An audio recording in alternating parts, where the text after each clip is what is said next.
आप बार बार हिंदू टेररिज्म की बात करते हैं, आप इस्लामिक टेररिज्म की बात क्यों नहीं करते? एक तो मैं हिंदू टेररिज्म की बात बार बार नहीं करता हूं। एक संदर्भ में, जबकि आप भी उस प्रोग्राम में थे, उस समय यह सवाल उठा।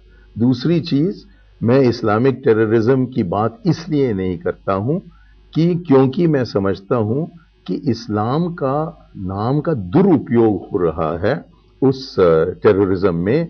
तो इस्लामिस्ट टेररिज्म का मैंने शब्द इस्तेमाल किया है, क्योंकि मुझे लगता है कि जबकि आप ऐसे करते हैं, दुरुपयोग कर कर इस्लाम के नाम पर आप आतंक चलाते हो, तो तब यही तो जो समझ आप इस्लामिक टेररिज्म पे दिखाते हैं, वो हिंदू टेररिज्म पे क्यों नहीं दिखाते हैं? यहां पर एक पूरे कौम को आप क्यों बदनाम कर रहे हैं? क्योंकि उस कौम के 2-4 लोग ऐसे होंगे जो शायद वायलेंस में यकीन कर रहे होंगे। मैं हिंदुत्व के पक्ष में जो लोग हैं उनसे मैं बात कर रहा था उस प्रोग्राम पर, और शायद मुझको तभी ये स्पष्टीकरण दे देनी चाहिए थी कि क्योंकि वो इस्लामिक टेररिज्म का शब्द का खंडन कभी नहीं किया है, ये चीखना कि वो कह सकते हैं कि इस्लाम के नाम पर टेररिज्म हो सकता है लेकिन हिंदुओं के नाम पर कोई टेररिज्म नहीं हो सकता है, इसके विरोध में बोल रहा था।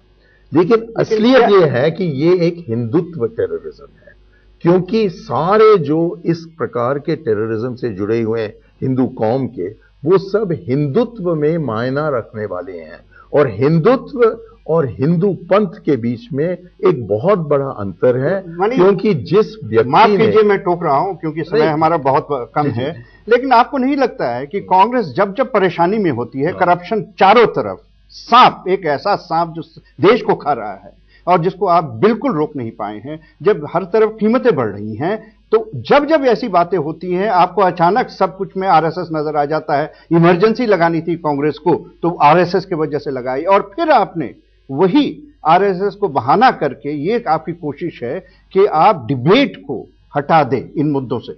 मैं आपसे बिल्कुल सहमत नहीं हूं। मैं आरएसएस के खिलाफ सोमवार को भी हूं और अगले रविवार को भी हूं। मैं उनके खिलाफ 1941 में था जबकि मेरी पैदाश हुई, और मैं आज भी इसके खिलाफ हूं, क्योंकि मैं समझता हूं कि इस देश के सबसे बड़ा दुश्मन ये हिंदुत्व है। और हिंदुत्व के पक्ष में जो बोलते हैं, आडवाणी जी हों या जिनको मैं बहुत कदर करता हूं, अटल बिहारी वाजपेयी जी हों, मैं इन सब से कहता हूं, और मैंने मुरली मनोहर जोशी जी को उनके मुंह पर सामने कहा है कि सबसे बड़ा खतरा इस देश को आपके तरफ से है, क्योंकि आप हिंदुत्व की बात करते हो।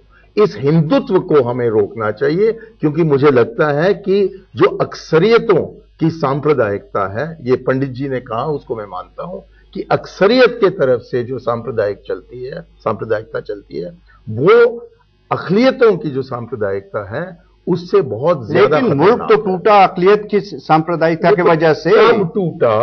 आज और मैं ये मानने को तैयार नहीं हूं, ये अक़लियतों के तरफ से। लेकिन अक़लियत में पंजाब की अक़लियत भी थी जो हिंदू और सिख थी, सिंध की अक़लियत भी थी जो हिंदुओं की अक़लियत थी। तो अक़लियतों को डराया गया इस 20वीं शताब्दी के शुरुआत में कि आप सब इकट्ठे नहीं रह सकते हो।